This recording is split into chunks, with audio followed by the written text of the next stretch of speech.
Swastiastu, Namo Buddhaya, Salam Kebajikan. Perkenalkan, nama saya Vita Amalia dari kelas RH1, Program Studi Pendidikan Guru Sekolah Dasar.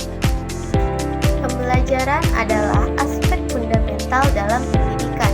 Dalam proses pembelajaran, peserta didik tidak hanya menerima informasi, tetapi juga mengalami perubahan dalam pengetahuan, sikap, dan keterampilan. Dalam video ini, kita akan membahas pengertian pembelajaran, ciri-ciri hasil belajar, dan teori pembelajaran yang berpengaruh. Pembelajaran adalah proses di mana peserta didik mengalami, memahami, dan membangun pengetahuan serta keterampilan melalui interaksi dengan lingkungan.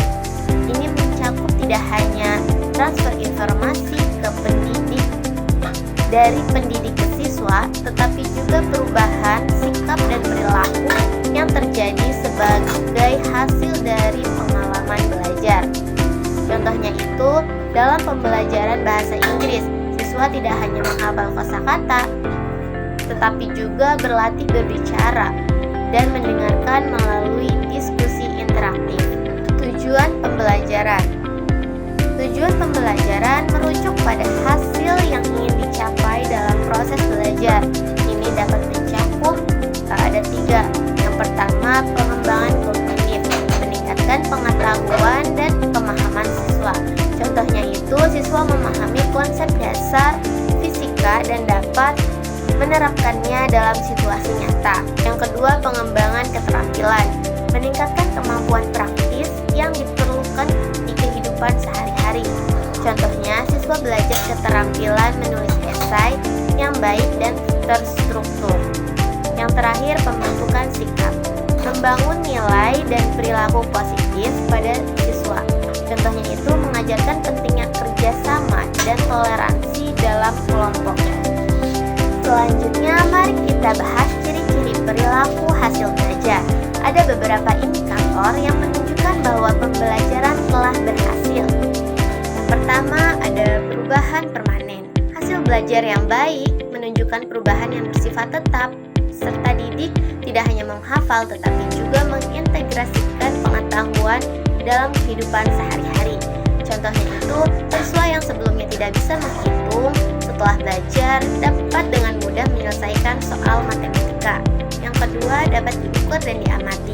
Hasil belajar harus dapat dievaluasi secara objektif melalui tes, observasi, atau penilaian lainnya. Contohnya itu, seorang guru dapat mengukur kemajuan siswa melalui ujian akhir atau portofolio yang menunjukkan perkembangan keterampilan mereka. Yang ketiga, usaha sadar. Pembelajaran adalah proses yang disengaja. Siswa harus aktif berpartisipasi dan menyadari tujuan belajar mereka. Contohnya itu, seorang siswa yang belajar untuk ujian dengan tujuan meningkatkan nilai, menunjukkan usaha sadar dalam proses pembelajaran. Yang keempat, kemajuan dan pengembangan diri. Hasil belajar ditandai dengan peningkatan dari kondisi sebelumnya, mencerminkan perkembangan keterampilan dan pengetahuan. Contohnya itu, siswa yang awalnya kesulitan membaca, setelah mengikuti program bimbingan, mampu membaca dengan lancar dan memahami teks. Yang kelima, mencerminkan tujuan pembelajaran. Hasil belajar harus sesuai dengan kompetensi dan tujuan yang telah ditetapkan dalam kurikulum. Contohnya itu, jika tujuan pembelajaran adalah mengembangkan kemampuan berpikir kritis, maka siswa diharapkan dapat menganalisis informasi dan memberikan pendapat yang logis. Materi selanjutnya, komponen pembelajaran. Di sini dibagi menjadi 6. Yang pertama, peserta didik, individu yang terlibat dalam proses belajar. Mereka adalah subjek utama yang mengalami pembelajaran. Contohnya itu, siswa di kelas yang berpartisipasi aktif dalam diskusi dan kegiatan belajar. Yang kedua, ada pendidik, guru atau fasilitator yang membimbing dan memberikan arahan kepada peserta didik. Mereka berperan sebagai motivator dan sumber pengetahuan. Contohnya itu, seorang guru yang menggunakan metode interaktif untuk mengajar agar siswa lebih terlibat. Ketiga, materi pembelajaran. Konten atau bahan ajar yang harus dipelajari oleh siswa. Ini mencakup semua informasi yang diajarkan. Contohnya itu seperti buku teks, artikel, atau video pembelajaran yang digunakan dalam proses belajar. 4. Metode dan strategi pembelajaran.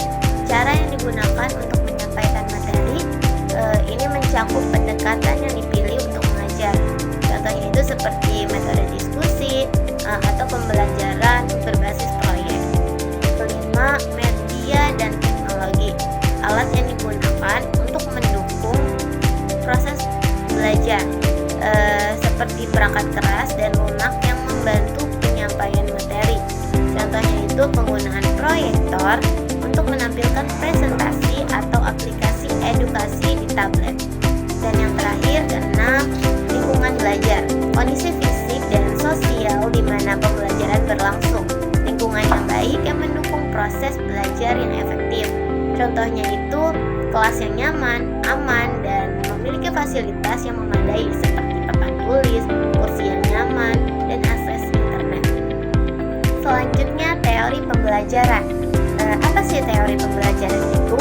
Teori pembelajaran adalah kerangka konseptual yang menjelaskan bagaimana peserta didik belajar dan bagaimana proses ini dapat dioptimalkan.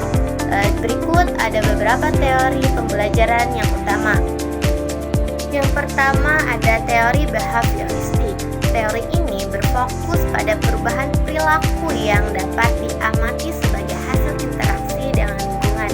Pembelajaran ini dipandang sebagai hasil dari penguatan dan hukuman atau punishment. Contohnya itu seorang guru memberikan ujian setiap kali siswa menjawab pertanyaan dengan benar. Kedua, teori kognitif. Maksud teori ini menekankan pentingnya proses mental dalam belajar.